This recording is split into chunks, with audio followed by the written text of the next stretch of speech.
Yep. That was the go-home show to SummerSlam. Raw kicks off this week with Lana and Rusev, who are already in the ring and say that they will not leave until everyone listens to what they have to say. Lana then immediately starts speaking in a language that nobody in the building understands, so yeah, interesting strategy. Basically, Lana and Rusev are still butthurt over last week when Roman Reigns accidentally shoved Rusev into Lana, sending her flying into some pretty tasty looking cake, honestly. I don't know what her problem was. I'd love to have my face shoved into that cake. It looked delicious! Mick Foley then comes out and tells Rusev that he cannot hold Raw hostage and he must immediately leave the ring. Rusev replies by saying no, and then he tells Foley that he sucks, which is completely fucking accurate. Now, Rusev has no interest in dealing with Mick Foley tonight, and he demands to see Stephanie McMahon. So, of course, because you gotta have a McMahon at the beginning of Raw, Stephanie McMahon makes her way out and informs Rusev that she fully supports Mick Foley in every single decision that he makes. They kept talking for some reason, because, yeah, that's always really fucking thrilling on a wrestling show. Eventually, Roman Reigns makes his way out, and he tells Rusev that he's sorry. That he's sorry that Rusev found the website where he met Lana because, you know, she's Russian, so mail order bride. That joke has Vince McMahon written all over it, which, by the way, is the theme for this evening. Now, Reigns says that they are meeting at SummerSlam for the United States Championship, but he doesn't want to wait till then. The big dog wants to fight tonight, and he challenges Rusev to a match. Rusev says that he wants to defend the honor of his beloved Lana, so Mick Foley makes a match for later on tonight between Rusev and Roman Reigns, because why wait till SummerSlam? Fuck you, they already have your $9.99. Seriously, if anybody can possibly explain to me why you would have a match you're having on Sunday on the Monday before the actual pay-per-view, that would be great, because I've been trying to think about it for 3 hours now, and I got nothing. Our first match this evening pits Sami Zayn versus Sheamus with Cesaro on commentary. Now, I've been a really big fan of both Sami Zayn and Sheamus's work recently, so I was hoping for a pretty good match, and we got a decent television match. My favorite part of it was Michael Cole calling the Blue Thunder Bomb a Michinoku driver. Cole, you stupid motherfucker!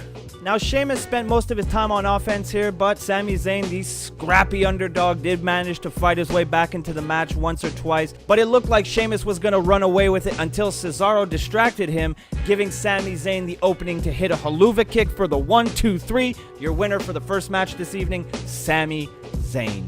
Go backstage now with Chris Jericho and Kevin Owens, who the WWE is now calling Jericho, which, where's my check, motherfuckers? I called it last week before anybody else, so I'll be expecting a check in the mail relatively soon. Jericho wants to know who exactly certified Enzo as a G. Does he have a certificate? Jericho wants to see the proof, and Kevin Owens is very critical on the way that Big Cass spells soft. Then they call Enzo and Cass a cancer on the locker room. I mean, what the fuck is this? A YouTube comment section? What's going on, WWE? Get off the internet!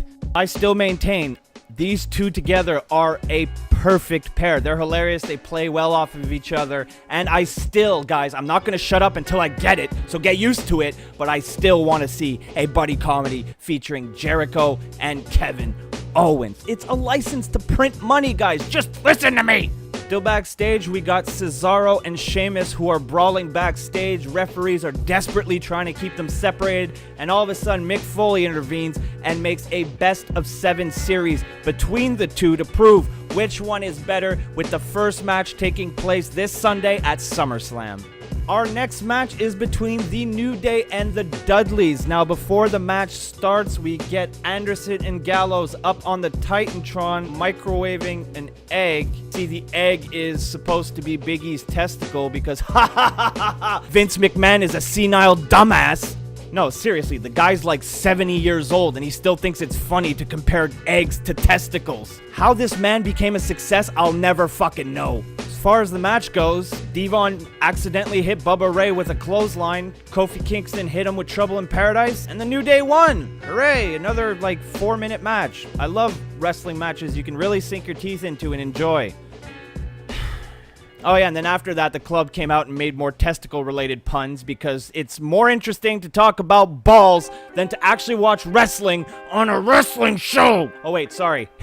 Wrestling show. What was I thinking? On an entertainment show.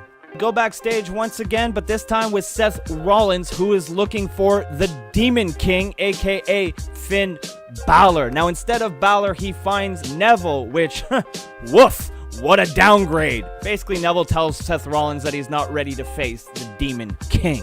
Next, we got my girl Nia Jax versus a midget. Sorry, that's very insensitive of me. It's 2016. Everybody has really sensitive feelings. A little person with blue hair. Nia Jax absolutely beat the living shit out of her. At one point, the little person with blue hair was just kind of sitting on the top rope, and Nia Jax shoved her to the outside, sending her down to the floor, and then with absolutely no remorse went to pick her up, threw her back in the ring, beat her up for a little bit more, and then pinned her. My God, can someone hook me up with Nia Jax's phone number? Because woof, we'd have a good time together.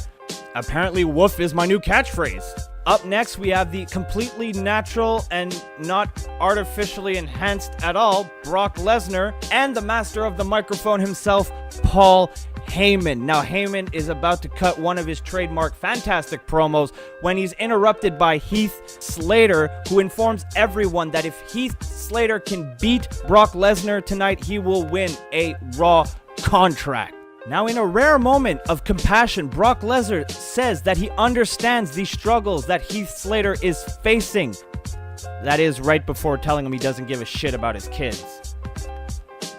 Brock then gives Slater two options. 1, walk out of here under your own power. 2, I'll fucking kill you. Unfortunately, Slater picked the second option, and then Lesnar proceeded to suplex him into an early grave.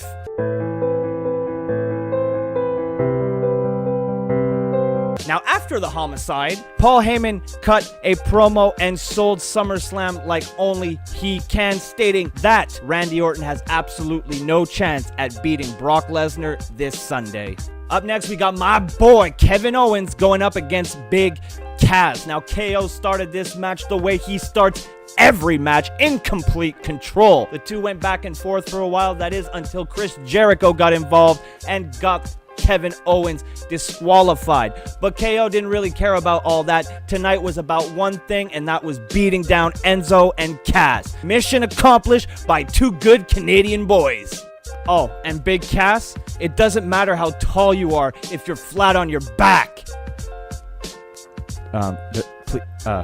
Nobody tell him I said that, okay?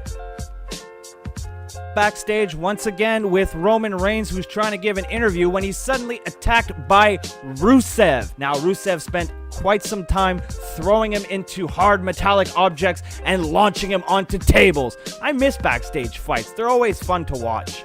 In what wasn't completely a waste of time, I swear, we have the primetime players versus the shining stars. Basically what happened here is Darren Young accidentally knocked Titus O'Neil off the ring apron. Titus O'Neil got into the ring, hit Darren Young with a clash of the Titus, and the shining stars took advantage to pin him and pick up the win. Hooray!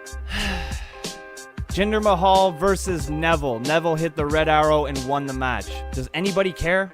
Backstage once again with Seth Rollins still looking for Finn Balor, who for some reason he thinks he might be hiding in Stephanie and Mick Foley's office, which I don't know. Since Rollins can't find the Demon King, he suggests that he should have the night off. Mick Foley agrees, but says that maybe he should just go out to the ring and call out Balor and see what happens. So, Seth Rollins, being the good employee that he is, heads out to the ring and calls out Balor. Balor finally comes out, decked out in all his cool face paint and stuff, and they fight. Balor sends Rollins to the back. Can you guys tell I'm really struggling to actually care about any of this?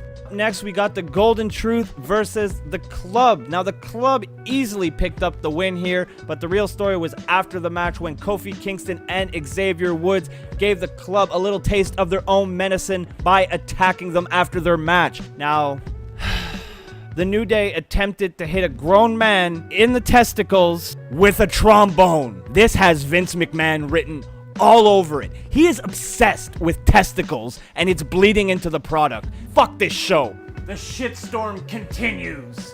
We got Alicia Fox versus Charlotte. Now, guys, I can't even fucking pretend like I care here. Charlotte won. After the match, Charlotte called out Sasha Banks. Sasha made her way to the ring. Dana Brooke attacked her from behind, which gave Charlotte the opportunity to lock in the figure 8. Now they're going to build this whole is Sasha 100% or not storyline to go into SummerSlam. Woo! Oh, sweet baby Jesus. Thank God the main event. The thing about this main event was that it was a pretty good match, and if I wouldn't have been put to sleep by the rest of the show, I probably would have paid more attention and enjoyed this far more than I actually did. It's nothing against Rusev or Roman Reigns. I'm a big fan of both guys. It's just the rest of this show was so long and so boring that by the time these two were up to bat for their match, I was mere seconds away from a coma. Now, Rusev pretty much dominated, and I mean dominated, this match. But, you know, Roman Reigns won anyway, because fuck logic.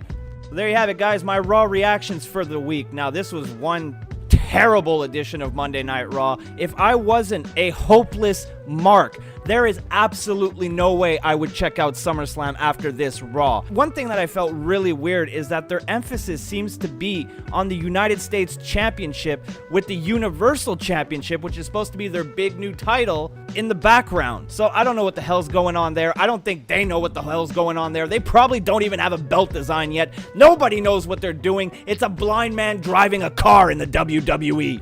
And as usual, if you enjoyed this video, hit that like button. If you want to join the Broski Club, hit that subscribe button. Go give the Facebook fan page a like at facebook.com/FTITM. Go follow me on Twitter at MTLBroski. Go check out my boys over at kayfabetoday.com for all kinds of great wrestling-related content and our podcast, which features me. And until next Tuesday morning, guys, these have been my Raw reactions first thing in the morning.